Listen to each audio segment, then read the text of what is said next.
Баршаңызға сәлем, сіздермен Гүлсая. Бүгін сіздерге мясной пирогтың рецебімен бөлісемін. Өте дәмді әрі тойымды болып шығады.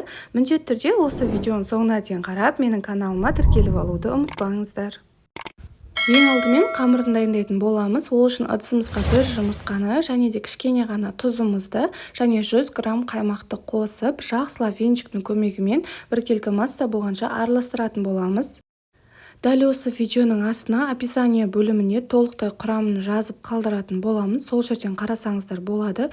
Ешқандай да қымбат заттың қажеті жоқ. Үйдегі бар заттардан жасалады. Барлығын араластырып болғаннан кейін үстіне ерітілген сары майымызды құйып, жақсылап тағы да біркелкі масса болғанша араластыратын боламыз. Сонан кейін бір шай қасық болатын қопсытқышымызды салып, тағы да жақсылап араластырамыз. Ешқандай түйіршік қалмауы қажет. Барлығын қосып болғаннан кейін ұныңызды ең соңында қосатын боламыз.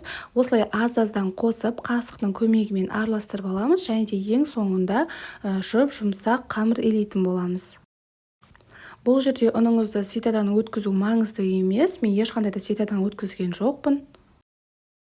Осылай қолыңыздың көмегімен жақсылап қамырларыңызды біріктіріп, жұмсақ қамыр илейтін боламыз. Ыдысыңыздағы барлық қамырларды алып, осылай тап-таза қылып илейтін боласыздар.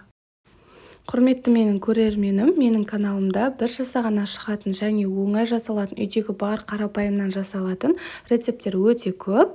Дәл осы видеоның астында ссылкаларын қалдырып кететін боламын. Қамырыңызды осылай иі қанғанша жақсылап қайырып, осылай салафан пакетке салып, жарты сағатқа немесе 20 минутқа қалдыратын боламыз. Қамырымыздың иі қанғанша біз салмасын дайындайтын боламыз. Өзіңізге қалаған, ұнаған етті осылай майдалап турап алатын боламыз. Немесе дәл осылай турап отыруға ерінсеңіз, дайын тартылған ет өнімін алсаңыздар да болады. Бірақ та дәл осылай майдалап турасаңыздар, еттің дәмі өте керемет болып сақталады. Барлығын осылай кішкене қылып майдалап турап алдым. Етімізді жақсылап турап алғаннан кейін, осы пиязымызды да майдалап тураймыз. Қатты майдалап жібермейсіздер, осылай кубиктеп турасаңыздар жеткілікті. Турап болғаннан кейін етіміздің қасына қосып, ең соңында осы картоптарымызды турайтын боламыз. Картоптарыңызды да осылай майдалап, төрт-біршілеп турайтын боламыз. Ешқандай да қиындығы жоқ. Өзіңіз қалаған салманы жасасаңыздар да болады. Қасына тәтті бұрыш қоссаңыздар да болады. Өз қалауларыңызша жасай берсеңіздер болады салмасын. Ең соңында дәміне қарай тұзымызды қосамыз, және де кішкене қара бұрыш қоссаңыздар да болады. Ең соңында тәтті паприканы қосып жіберсеңіз де болады. Дәмі өте әдемі және керемет болып шығады. Және де мен осы салмасына осындай күрішке арналған зираны қосып жібердім. Кішкене ғана қолыңызбен езіп, осылай қосып жіберсеңіз дәмі өте керемет болып шығады. Ең соңында жақсылап қолыңызбен барлығы біркелкі араласқанша араластыратын боламыз.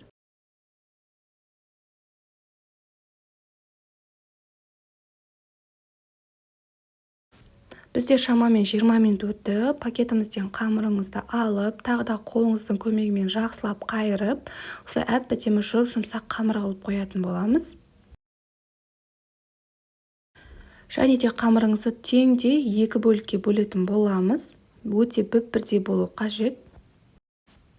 Ендігі кезекте әрбір қамырыңызды қолыңызбен қайырып, және де бір қамырыңызды оқтаудың көмегімен жайып шығамыз. Мінекей осылай дөп-дөңгелек қылып жайып шықтым. Бұл жерде формасының дөңгелек болуы маңызды емес, өзіңіз қалаған төрт-бұрышты формаға пісірсеңіз де болады.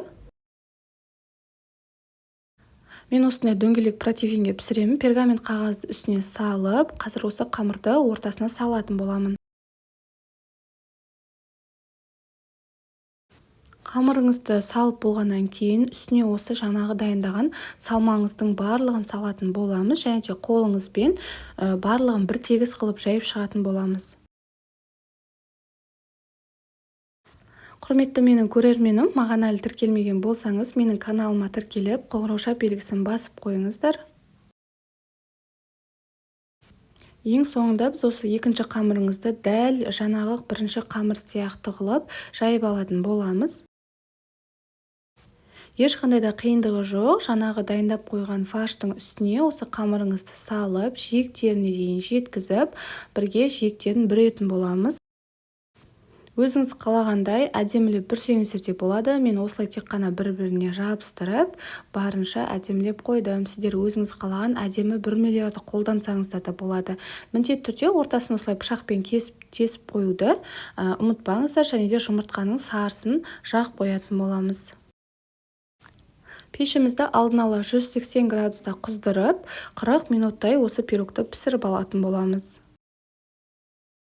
Мінекей менің пирогтарым пісті. Дәмі өте керемет, иісі де керемет болып шықты. Беті осылай қызарып, әдемі болып піседі. Бетіне міндетті түрде кунжут себуді ұмытып кетпеңіздер. Егер де менің видеом ұнаса, менің каналыма тіркеліп алыңыздар. Сіздермен болған Гүлсая.